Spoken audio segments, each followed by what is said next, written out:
So I'm just going to start the recording, and as I promised, before we get on to all this, I think we need to talk about this chap. So he's trying to take over for the small sum of, how much is he paying? 44, is it?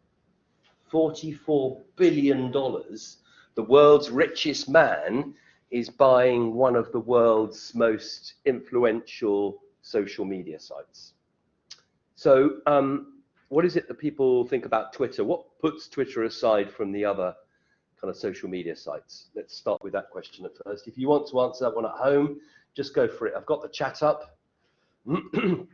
What do you think puts Twitter aside from Facebook and Instagram and Snapchat and all the other social media sites? What is it that Twitter have absolutely made their own, do you think? Is it size? I mean, are they the biggest social media outlet?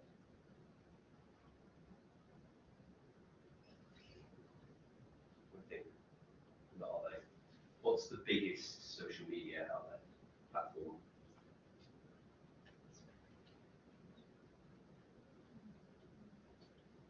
I don't actually know my facts here. What is the biggest social media platform? I'm guessing it would be Facebook by a country mile, yeah? And then Twitter's way down the list. So what is it that Twitter do so well? Why is it that why is Elon Musk interested in buying Twitter as opposed to any other outlet? It's a stronger, more potentially trusted voice for the political sphere. Yeah, it's definitely something to do with news. It's definitely something to do with news. I heard a really interesting media program on Radio 4 yesterday, where they were saying that actually, Twitter has really, it's the only platform, and lots of platforms will show news, yeah, and lots of that news is co-created, isn't it? So it's created by other Twitter users using the Twitter sphere. So, but lots of those people, enough of those people are actually generating the news stories for themselves. So in America, CNN, the news service CNN, would begin to follow Twitter. So they're simply chasing ratings because CNN also has to survive by having advertising breaks. So if lots of people don't watch CNN, they don't get much revenue because advertisers don't want to use that TV channel or that satellite channel or however they get it. They don't want to use that channel to advertise because their ratings are low, because not enough people are watching that news program. If they follow Twitter, of course CNN will have its own Twitter accounts and things like that, but if CNN then follow what's in the news created by the users of Twitter with their own tweets in the Twitter sphere, then CNN is likely to be able to post up stories which are going to be popular. And so Twitter has the effect then of generating its own news stories. And actually the other news the other news outlets are beginning to follow it. So it's an incredibly powerful position, and it's in a unique position. And of course now you're not actually talking, are you, about whether it's not important anymore for Facebook to have, I don't know, control of, Denmark and the UK and, Vanuatu. The only thing that's important now is your global users, because news is, shrinking the world, isn't it? So you think about that. You think about then what that means for global advertisers and global brands and all those, massive brands which are now completely multinational, completely international. And of course, all of that has completely changed, hasn't it? So, do you think does anybody want to make a comment about that? You're being very quiet. If you could just say, so, right, why does he want to buy Twitter then? Why does Elon Musk want to buy Twitter? What's in it for him? Go on, somebody say something. I promise you it'll be sensible. I've got a few ideas, but I don't know, of course.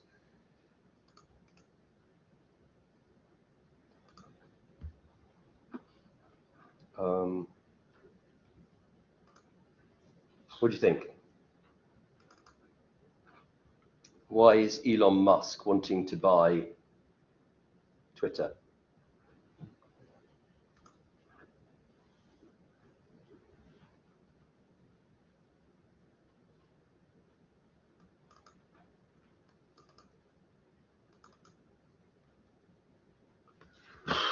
Come on, somebody's got some ideas. Just read an article here on The Atlantic that's obviously saying that a lot of people say that it's because of free speech. Yeah. Control, but what they're saying here is they're linking it to Musk's kind of multi-planetary Yes. kind of utopian ideal. So they're saying that if he can control Twitter, he can censor particular views like NASA that they argue against his utopian agenda. Yeah, I think that's a very good point. I think that's a very. Do you think that that's a good point? So what they're saying is that it would make him even more powerful if he can have control over what Twitter allows or doesn't allow by way of moderation in terms of free speech. Yeah. So. You mentioned that Tesla employees try to unionize. Yeah. Amazon employees are trying to, and then Jeff Bezos will. Okay. Yes. So it might stop them from having a voice about it. So he might then stop people from having a voice about Tesla and employees and things like that. Is that what they're suggesting? Yeah. Well, I think that's a very good point. So it's also the point I think the BBC wants to make as well, because if you look at this BBC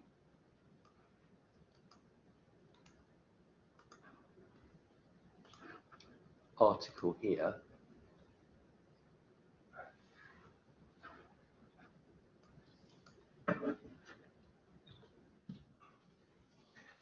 what they're suggesting is why Elon Musk has been so keen to take control. And one of the points they're making down here is that, well, slightly weirdly, but we can't forget this, is that one tweet wiped 14 billion off the share price of Tesla when he made I forgot what comment he made. He made an unwise comment about Tesla and wiped 14 billion off its share price. And he isn't he famed for making some pretty defamatory comments and things like that. He's a disruptor and he's his own man, and he's obviously a very powerful man, and he feels that it's okay to say what he wants. What they're suggesting is that down here is that the American authorities will stop him from being able to say what he likes about Tesla. He won't be allowed to have his own moderation on Tesla. So already there are some problems with his taking that over. And the share price for Tesla has collapsed. Why has the share price for Tesla collapsed? Because they worry he's going to sell shares to fund his purchase. Yeah, because actually 44 billion pounds is a bit too much money to carry in your back pocket. So let's not be too political. Let's try and piece some of this together. So Elon Musk has made an aggressive takeover bid, and we're thinking about some of the reasons why he might want to do this. One of the reasons why he might want to do this is so that he will take control over what people think about his own ideas and about his other companies, say particularly Tesla. So he's going to get into a war, isn't he, with the authorities about who has control over the Twitter sphere, who has control over the moderation for that. Because the platforms, all of those platforms, until very recently, have been very successful in holding out and saying about free speech that they are platforms, not publishers. That's the point, yeah? So Does somebody want to explain what that means? The fact that they're platforms and not publishers. What does that mean?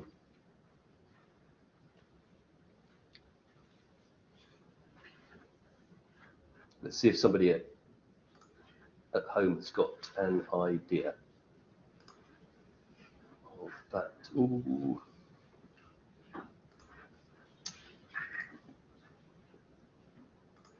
No. Abby, to abide by his political and social views. Yes, I mean, it's definitely, you definitely think that Elon Musk has done this in order to further his social views. But what are we saying about platforms and publishers? What is that trying to say? Does anybody want to explain that? I think that's a really important point about social media, one that we'll be covering later.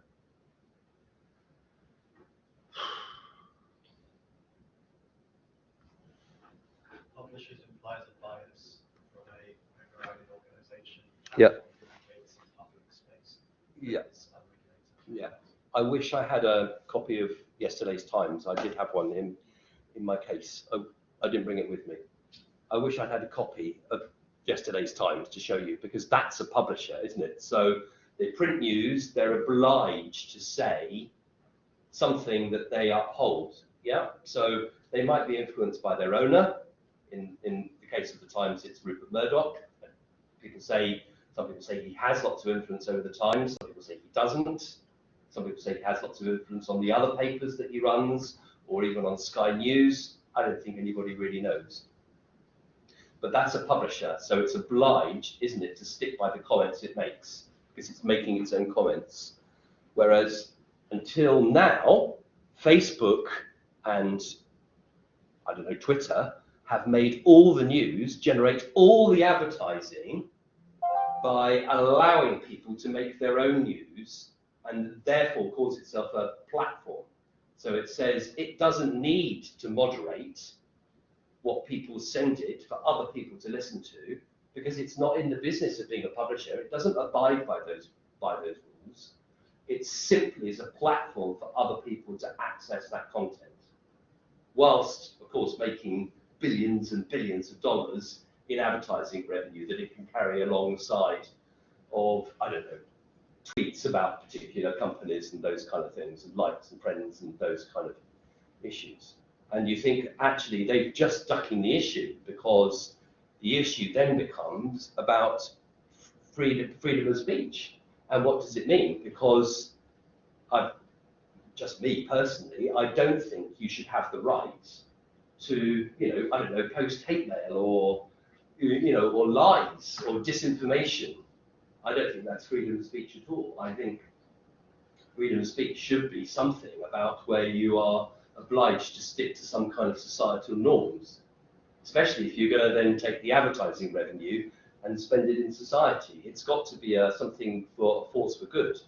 And the point that was made quite recently is that Elon Musk will have to moderate this, because there are so many people in the world who are quite willing just to put poison out on the internet just because they think it's funny. There are so many people who are willing to post their own, I don't know, hate views of something, or just poisonous material, which is, harmful and disruptive. There are so many people that want to do that you have to find a way of moderating that out, because freedom of speech does not include the freedom of people to, I don't know, offend deliberately. I don't know, or maybe it does. What do you think?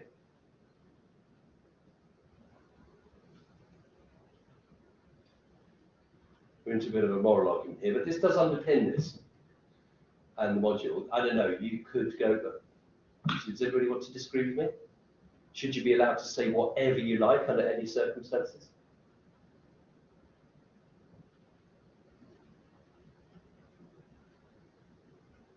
Go on. Oh no, somebody wants to say something. What do you think? No, I'm looking at you. What do you think? Should you be allowed to say anything you want on a social media platform? Sorry, can you ask again? Yeah, so the point is that all these platforms are making money from selling advertising alongside their views. And if the views are created by people, they might want to create hateful views. So should you stop that, do you think? Stop you from Um, sending you tweets which are harmful or hateful or negative? yeah, I think this should be banned. Yeah, because actually it can like um it's harmful. It's not good for people. No. I don't think it's probably even very good for the people that are sending it. But the problem is how do you ban it? So Elon Musk, I think, might want to come along and say, no, no, no, no, no, you can't ban any of this. You can't ban any of this because this is actually infringing people's rights to say what they think, even if it's, you know, harmful in your view. They might not think that. Even if it's hateful in your view, they might not think that. They should be allowed to say what they want. And that, I think, is the worry with Elon Musk. It's not only what he's going to say about Tesla and about, you know, allowing freedom of speech in a kind of disruptive way that you think he could only benefit as the owner of Twitter, because it will create so much controversy that there'll be huge amounts of reach, you know, of people viewing it, and huge amounts of demand for that advertising space, because so many people will be watching it. Because, you know, somebody will tweet some incredibly cruel and vicious remark, and lots of other people will comment, and suddenly it will be a news story, and suddenly it will be all over CNN, and suddenly people will want to advertise on Twitter, won't they, because of that story coming in. And you think, well, is that morally acceptable? Well, no, not really, but then how would you stop it? So let's go back to the original question. Why does Elon Musk want to do this? It's not for money, is it? It's obviously for power, isn't it, to be powerful, but in what form would it take to be?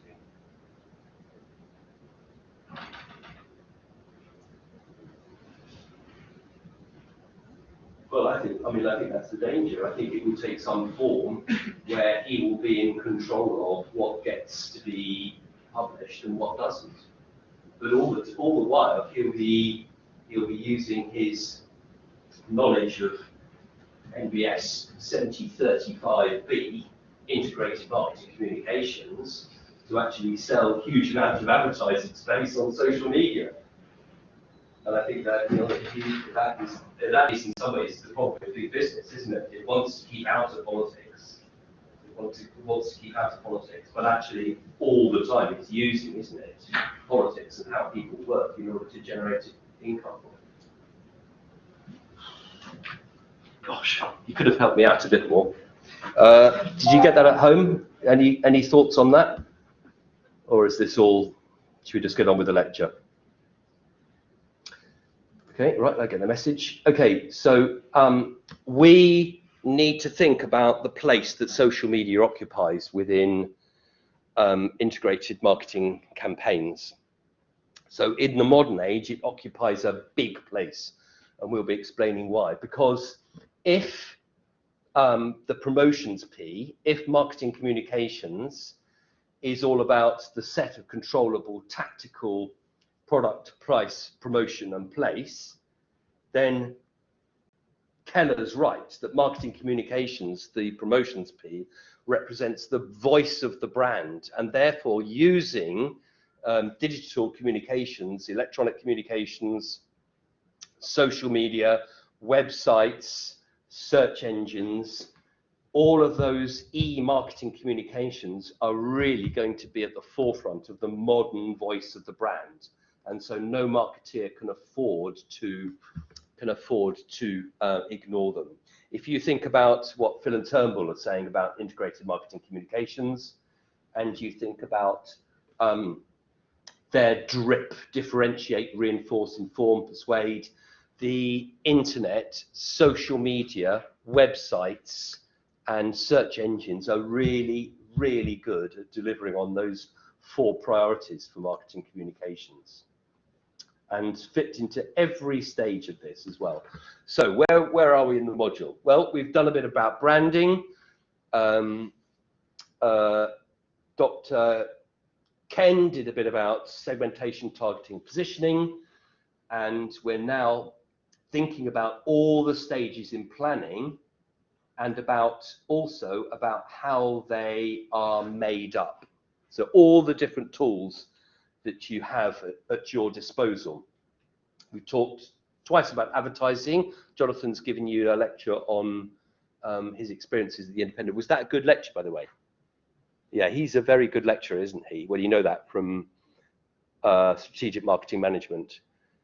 And but his experiences in the Independent are kind of real world there. So I think it's really good to have that in this lecture, so we don't get caught up, as I do, with a kind of academic side of it, and you think about the practical side of it. We are going to come on to sponsorship. We're going to come on to PR. We're doing e-coms, and we're not going to do sales promotion. Why not? Why aren't we going to spend a whole lecture looking at sales promotions? Buy one, get one free. Tony doesn't like them because why don't we like buy one, get one free? Why don't we like marketing in terms of, or marketing communications based on price? Why don't we like that? Because it's not emotional. Emotions are justified by logic. But absolutely, because if you're going to go about building a brand, and you're saying that marketing communications is the voice of the brand, the way that you build the brand. If you build the brand up to be, relevant and amazing, life-changing, allowing you to, contact all of your friends. Think about your iPhone.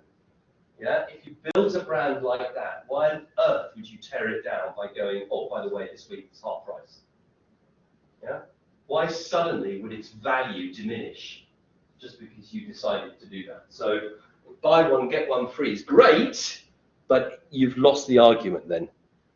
My brand's the best. It's different from all the others. It's the best you can buy.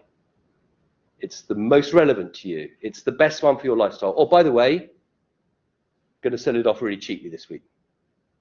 You completely undermine all your arguments. So we're not going to look at sales promotion in any depth. But we are going to look at e-communications. Going to have a little bit look at the history, going to look at how important it is in the economy. I think Elon Musk is proving that to us this week. And we're going to look at different forms before deciding how you might go about measuring e-communications success in your integrated marketing plan. So digital economy, a brief history. So the early stages, not my design. This is my colleague's done this. And he's going, Tony, in the early stages, actually, 1980 to 2000, before people really had computers, way beyond your ken. I can remember getting my first computer in about 1990 something, maybe it was. I can't remember the exact year, but I thought it was amazing. I'd never seen anything like it. And pretty much it was a word processor, and then you could do other things with it. You could print out yourself. That didn't exist before. And then, of course, you don't need to print out now, do you? Because you can send it to yourself across the cloud and things like that. And all those technologies have come into play, and they're really amazing. So the development of the internet really unlocked the whole thing for the digital economy and e-communications. And the emergence of applications like emails, the fact that you didn't have to send a letter to anyone. You didn't have to have a meeting anymore because you could say, please, can you do this in an email? 1, 2, 3. There was formats and kind of etiquette around how you do it, but you could then contact other people in other offices or even next door or even home. And you could suddenly send messages where you could record in writing, what was said or done or what you wanted to happen or how the exchange of money would happen. And then, of course, you've got the emergence of companies like Yahoo that would be doing, emails, and Google that would be doing emails, and massively would be doing search engines. And then the IT functions are increasingly helping, marketing and targeting and profiling consumers. So suddenly you can look at a market of one, whereas before you might think about segmenting down. And you might be thinking about, I might be able to get people in this shop in the high street and look, 10,000 people go past, every month. Well, I might be able to get to 20% of those if I put a billboard up here on the corner. Well, now you can get to, all of them, or just, in fact, one of them. If you segment right down and you found that you want, you know, one person with the ideal target customer profile that you're looking for. So the world now is open to you completely in be able to target very large numbers of consumers or very small numbers of consumers, and having really accurate profiles on them as well, based upon increasingly more sophisticated information, like not just where they lived and maybe how old they were, whether they were on the electoral register or not, what people from that postcode spent on buying their house, but also, you know, where they went shopping and what they shopped for, and, you know, what preferences they had for all sorts of things. And that this was opening the door massively to how marketeers might be able to see the world. So the intermediate stage, my colleague reckons, is in the last 20 years. So suddenly we're looking at the internet and as a basis for social media. So suddenly you've got customer-led marketing, where people buying your products are giving you reviews and creating their own co-creation about your own business as well. And suddenly there can be a massive emphasis on brand experiences, because it's not you having to say, oh, please come and enjoy this. You can go to Legoland and then make a comment, public comment, to say what a great time you had. Well, what a brilliant, brilliant piece of marketing that would be. So customer collaboration and sharing that information allowed you to begin to share the economy. But the big revolution, of course, is in the social media and the build-up of communities and networking across the internet as well. And it allows you then this interactive marketing, where you can kind of engage, share, play, and discover. So everything that you're doing in your life, you can do now virtually online, can't you? Everything that you could do that you had to go to places before, you could sit in your bedroom and do from there. And it didn't mean to say that you necessarily couldn't see people either, because of the quality of communications meant that you could still engage with people, you could share, you could work, you could play, you could learn things on the internet. And actually all of that then carries, doesn't it, the opportunity for marketing. But suddenly, instead of you having to make all of this material, you can have user-generated content as well, things like blogs and vlogs and podcasts and wikis, and you can have communities, the Twitter sphere, and social media platforms. You know, you could name many more of them than I could. In fact, let's do that. Give me a break. Let's list them all out, all the ones you use. I think it might be in the next slide, actually. Let's think about all the social media platforms quickly that you might use. So Twitter, obviously.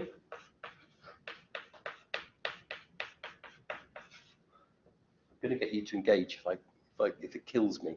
Instagram.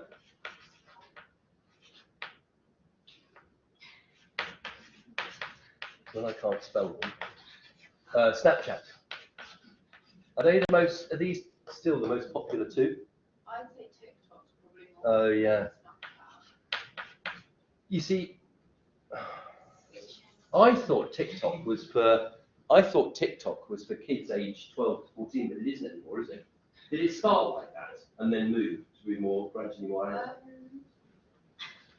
I think maybe it was like probably for like 14, 15-year-olds, and then now. Yeah. I was working in a phone shop and I served an 88-year-old guy the other day, and he had TikTok on his phone and was telling me how cool it is. I was like, oh, How cool it is? Yeah. Yeah. What's he? Really funny video. What content is he looking at though? I didn't want to know. No, best not to find out. And that's the bizarre thing, isn't it? Is that it just seems to me sometimes the content seems so naive that you think that.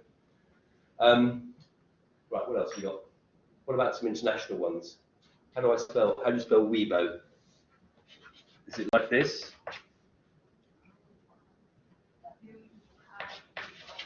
Is that right? Like this? Is that better? What else are there? What's the Russian one that I keep coming across? Yo. What's that? Wiki. Yeah? As a V and a K. L-I-V, L-I-K. No, just V and K, 2 letters.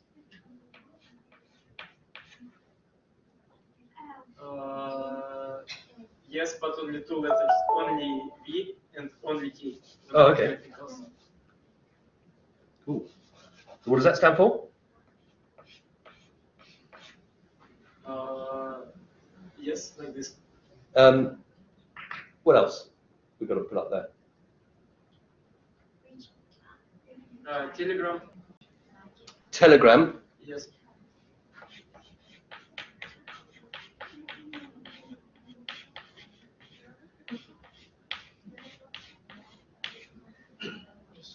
WeChat? No? Reddit. Reddit. That's a good one, isn't it? Is it double T? No. And then I think, do you know what? I think the really funny thing is that people go, oh, I'm on LinkedIn. And you think that isn't the same thing at all. Is it?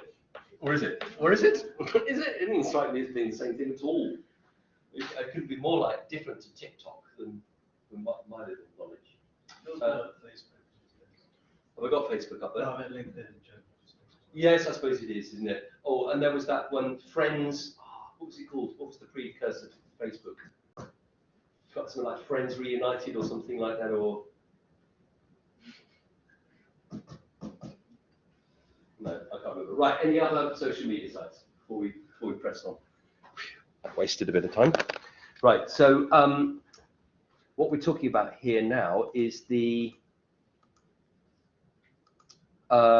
what we're saying is that social media is the big change then. It just changes a world which is changing pretty fast. And suddenly spending is going through the roof. So even look, several years ago, 4 years ago, there were already, 340 million domain names in the world. 340 million domain names in the world. And global advertising spending was lifting up again. Everything's going, oh, brilliant, because they had this spell where they were going to go, oh no, what do we do? So in my day, you had 4 channels. Well, in my day, actually, you had 2 channels. Honestly, you had BBC One Night TV when I was a kid, and then you had 4 channels. Channel 4 was being added. It was about to be privatised today, and you had BBC Two. That's brilliant. You could watch sports on BBC Two, snooker, fantastic. And then along comes, cable and Sky, and suddenly there are goodness knows how many channels on Sky. I thought it was quite ironic that Rupert Murdoch launches Talk TV on Sky, and it's there in channel right at the middle of the list, at channel number 526. I thought that's bizarre. So you own Sky, why wouldn't you make your Talk TV thing, channel number, I don't know, 1010 or 110 or something like that? It's bizarre. Anyway, so now, I don't know, how many channels are on Freeview? Is it 1,000, 800 something? I don't know. How many channels are on Sky? Huge. So the advertisers, of course, they go, brilliant, this is great, even more channels. But then, of course, you get smaller readerships, don't you? So your same number of people, they're not watching 2 televisions at once. They're watching different channels. So you've got many more channels. So suddenly your revenue drops down. So the advertisers begin to panic, and then suddenly the internet comes to their rescue. And look, in 2010, you've got what, like 400 billion spend across the world. And even a few years ago, look, it was already at 600 and is growing fast. And if you look at actually what happened during COVID times, there's only a tiny little blip around 220, and things have already picked up way beyond there, beyond 2020. And things have already picked up way beyond the little blip that was caused by the COVID outbreak across the world. And actually, internet advertising now outspends TV advertising by some margin. This is TV advertising in the blue here, and the internet's way above this. And if we have a look at how this is shared in the UK, this is quite interesting actually, because let's go through all of these. Look, television has remained relatively constant over the last 20 years or so, which is quite interesting, I think. it means that actually that saturated, fragmented audience hasn't really changed in nature. And actually neither has radio, which is the next little blip up. And then the other, the grey section is called news brands. And that is declining now. And then magazine brands. So that means that paper, hard copies of advertisements are generally tailing off. Yeah, although interestingly, look, magazines isn't faring that badly. And that's, of course, because you can have specialist magazines, can't you, with really, really targeted advertising. And actually, not something which you can skip over on your phone, something where you're turning every page, you maybe keep it. You maybe keep the magazine, you maybe keep a year's worth. You maybe have a decade's worth.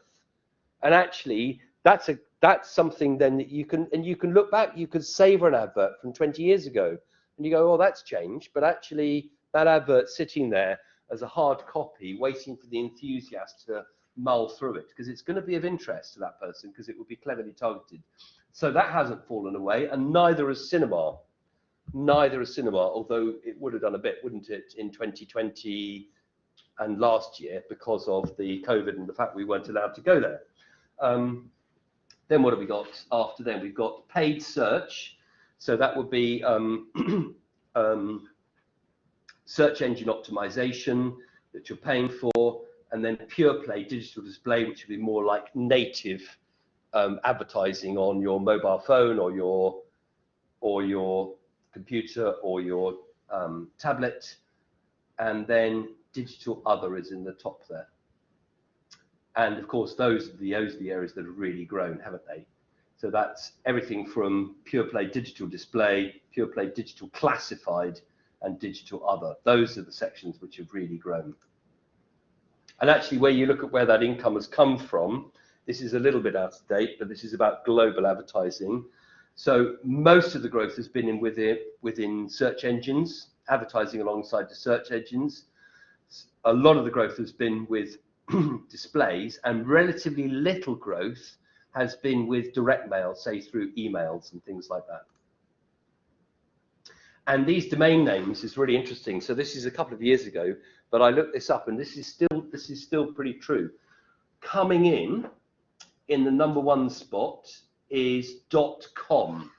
So that would have been the URL, the domain name which people would have used in the United States, where kind of, I'm guessing in Silicon Valley is probably the birthplace, isn't it, of the internet, and www.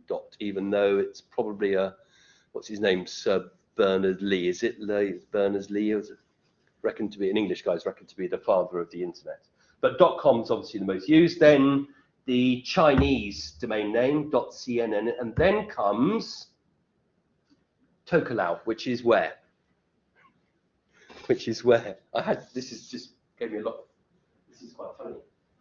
Then where is this? So that domain name comes before Germany, it comes before .net, another kind of US version, comes before .uk, like UEA, yeah, .ac.uk, or companies in the UK are very often .co.uk. But where is .tk, Tokeland? Where is that in the world?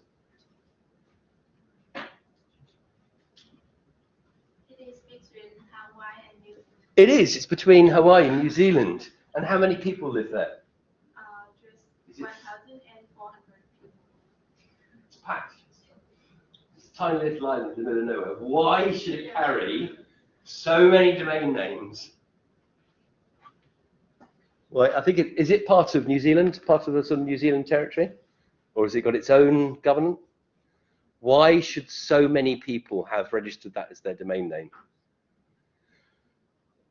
It's because it's free, and it's because it's used by fraudsters as the biggest.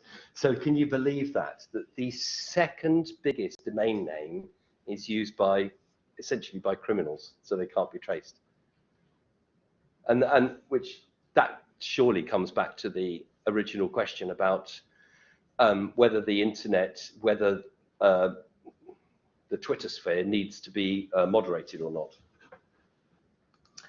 Right, so e-communications objectives. You're after much the same things. You're about generating brand awareness. It's about shaping brand image and attitude.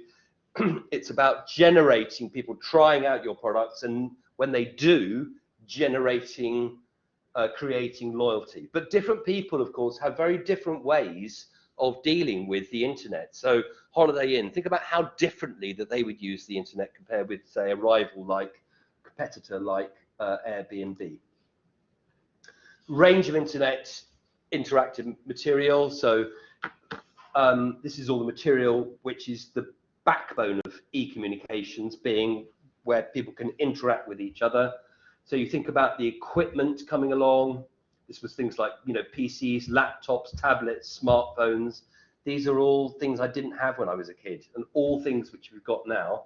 I did have televisions, kiosks and billboards and wearables, and watches and glasses and clothing and headsets. You know, had some of those when I was a kid, but they were very aspirational.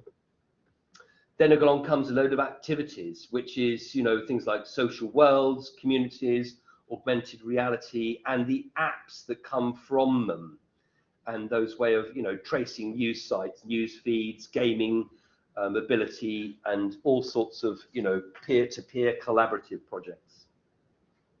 Then you think about, you know, search engines in websites, and about they're called organic media, where you have display advertising, and then the ads that come from that. So rich media ads, video ads, banner ads, microsites, widgets, and then the conversations you have with people about web blogs, microblogging, you know, email, text messaging, SMS, video chats, vlogs, and blogging. And then think about those forums that are there.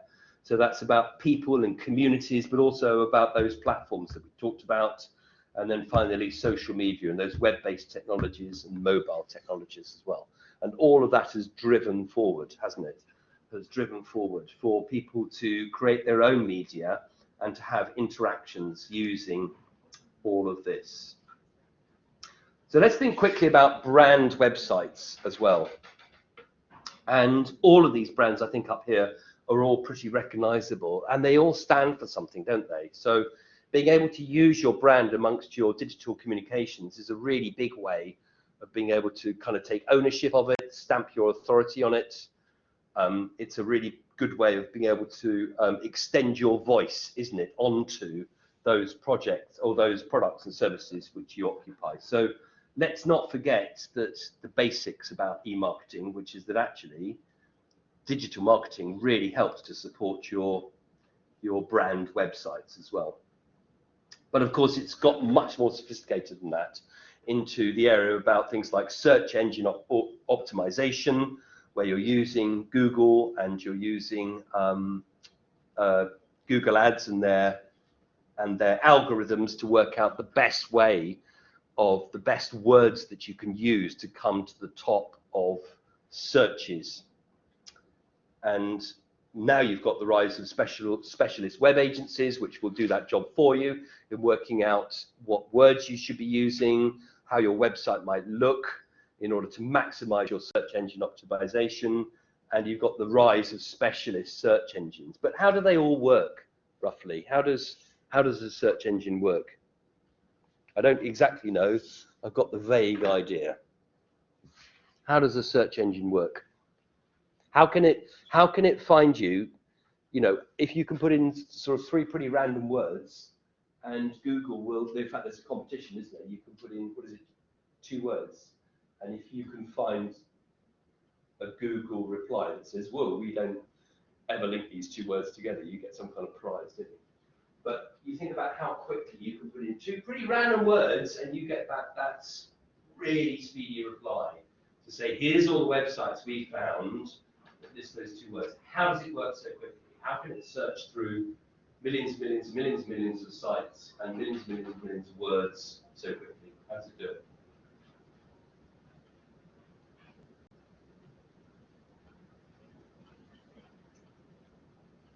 You can pay to get priority. You can pay, yeah, you definitely can pay, but how does the search engine work? I mean, somebody correct me if I'm wrong, but I think what they do is they basically put in all those words, and they find all the websites that connect to those words, and they're continually updating it. So when you press the button and say search for these terms, it's already linked all those words together and found out all the other websites that link to those words. And that's why it can happen so quickly.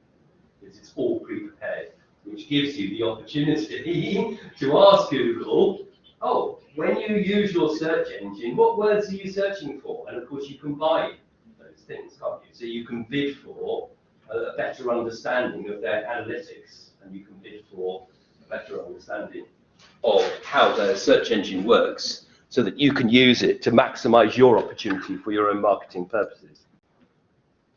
So building online and offline communications needs to be done together. So another point to make is that when you're doing e-communications, you don't just want to abandon all the other things you're doing for marketing and marketing communications with hard copies, that all of those things come together.